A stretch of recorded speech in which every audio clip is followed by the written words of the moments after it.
저희가 박광원 의원님 걸어오신 이력을 간단히 정리를 해봤습니다. 박광원 의원은 1984년 1월부터 2009년 3월까지 MBC 사회부, 외신부, 정치부 기자를 거쳐서 MBC 앵커, 또 보도국 국장까지 역임하셨죠. 2012년에는 제18대 대통령 선거 민주통합당 문재인 후보의 중앙선거대책위원회 대변인을 맡으셨었고요. 2014년부터 제19대, 20대, 21대 경기 수원시정 국회의원을 맡고 계십니다. 2018년 8월부터는 더불어민주당 최고위원으로도 일하고 계십니다. 경기도 정치 1번지로 불리는 수원시의 5개 선거구 중에 하나인 수원정에서 3선 국회의원을 따내셨는데요. 네. 저희 인사이드 스토리 시청자 여러분께 인사 말씀 부탁드리겠습니다. 감사합니다. 따냈다고 하니까 좀 네. 어색하고요. 수원 시민들께서 저를 심부름꾼으로 써주셨다고 하는 것이 정확한 표현일 텐데 하여튼 이 인사이드 스토리에 함께하게 돼서 영광입니다. 길이길이 잊지 않도록 하겠습니다. 길이길이 잊지 못할 시간을 저희가 만들어 드리도록 하겠습니다. 네. 앞서서 이력을 이렇게 말씀해 주셨는데 저는 이제 OBS에서 앵커를 하고 있기 때문에 보도국 국장이라는 그 이력에서 허리가 이렇게 빠듯하게 되는 사실 그 좀 기자들한테는 뭐 기자를 현역으로 지내셨습니다만 국장이라는 그 위치가 어려우면서도 또 선배이기도 하고 묘한 자리인데 그때 경험 잠깐 먼저 얘기 좀 묘하다는 건 어떤 뜻이죠? 뭐 선배님이시라 좀 편하게 대하고도 싶은데 또 국장이라는 자리가 다 관할하는 자리다 보니까 쉽게 다가가진 또 못하고 책임은 굉장히 무거운 자리입니다. 책임은 굉장히 무거운 자리죠.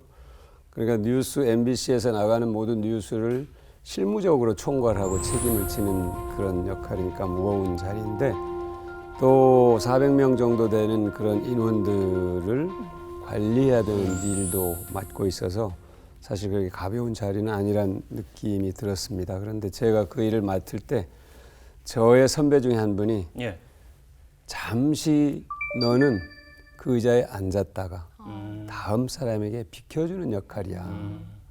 그 자리가 너를 위해서 준비되어 있는 자리라고 생각하는 순간 과오를 저지르게 된다. 그런 얘기를 하더라고요. 그러니까 정확하게 얘기를 하신 거죠. 어떤 사회적 책임이 있는 자리를 어떤 자세로 맡을 것인가. 내가 잠시 모자를 썼다가 다음 사람에게 넘겨줘야 하는데 그 모자를 보고 많은 사람들이 너에게 고개를 숙이거나 와서 뭐라고 사정 얘기를 하거나 할 텐데 그건 너를 보고 하는 게 아니고 모자를 보고 한다고 늘 생각해라. 그런 얘기를 했어요. 그래서 제가 보도국장 하면서 그 말을 하루도 잊지 않으려고 무척 애를 썼습니다. 그러면 그 얘기를 그대로 갖고 와서 이제 모자가 이제 배지로 바꿔서 생각하시면 똑같습니다. 똑같다고 느낌 받습니다. 그런 자세로 지금도 일을 하고 계신 거죠? 그렇죠. 저희가 이제 프레시백 과거로 돌아가서 어린 시절 얘기부터 좀 출발해 보도록 하겠습니다. 본격적인 이야기. 해남에서 태어나셨고 땅끝 마을인데요. 광주에서 중고등학교를 다니셨습니다. 어떤 학생이었는지 먼저 좀 회상해 보도록 하죠. 굉장히 초등학교 다닐 때는 명랑한 아이였다고 들었습니다. 그리고 저도 그런 대목들이 기억이 나고요.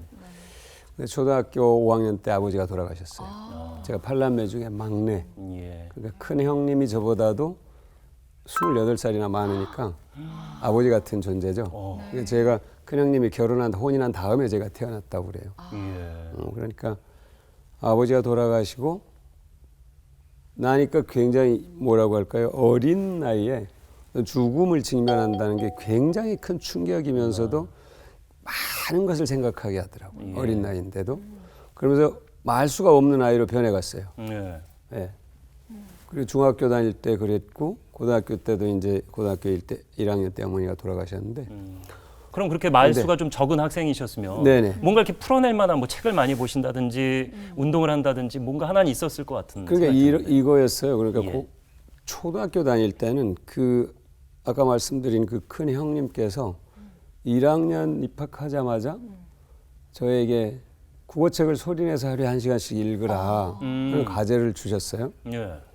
근데 초등학교 1학년 책이 뭐 1시간씩 읽을 거리가 안 되지 않습니까? 철수와 영희, 바둑이 뭐. 그러네요. 거의 벌인데요, 벌.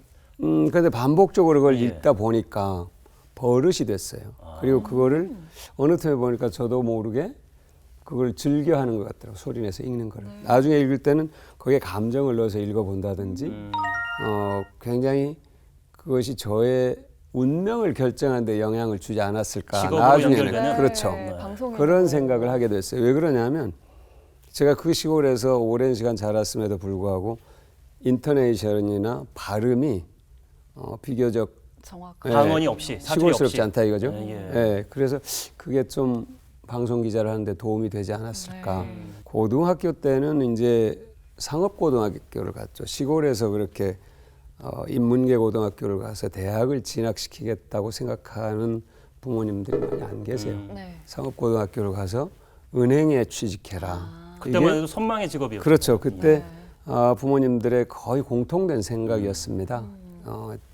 특히 시골에 계신 부모님들이. 근데 저는 상업고등학교를 갔는데 뭔가 은행에 가는 게 좀 뭐랄까 마음에 안 들었다고 할까요?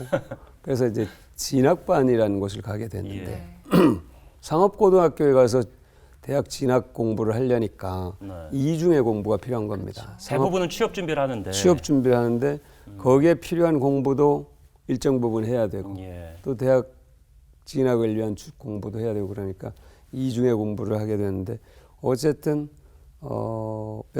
한두 차례 시험에 실패한 그때 대학을 가게 됐죠. 좋은 학교를 가셨어요? 좋은 학교라고 예, 뭐 사회적 기준으로 봤을 때 예, 처음 웃으시네요. 네, 굉장히 겸손하신 것 같아요. 좀 예. 쑥스러워하시는 부분도 있으신 것 예. 같고, 네 그렇게 어릴 때 막 국어책 또박또박 읽으면서 그 방송인의 어떤 직업과 좀 연결되는 부분도 있었던 것 같고 한데 방송인에서 정치인의 길로 가셨잖아요.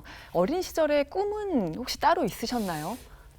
꿈은 사실 누구나 다 가슴속에 있겠죠. 네. 그런데 그 꿈이란 거는 또 그때그때 상황에 따라 변하기도 하는데요. 이게 적절한 비유인지 모르지만 강물이 꼭 내가 바다를 향해 갈 거야 하면서 흘러가는 건 아니거든요. 도착해 보니 쉬지 않고 길을 찾아가다 보니까 어느 때 바다에 도착해 있더라. 네. 자기의 꿈을 마치 실현할 것처럼 얘기를 하는데 제가 보기에 사람들은 선택하는 것은 예를 들면 이런 선택을 할 수 있어요. 도전은 선택할 수 있어요. 예. OBS에 내가 시험 보겠다 이건 내가 선택합니다. 예. 합격은 제가 결정하는 게 아니에요. 내가 합격까지 선택할 수 있는 건 아니기 때문에 많은 분들이 어떤 꿈을 갖는다 하는 건 전 좋은 일이죠. 굉장히 좋은 일인데 꿈을 갖는 것 이상으로 매 시간, 매 순간순간을 얼마나 소중하게 보내느냐 하는 게 훨씬 중요하다고 저는 네. 생각합니다.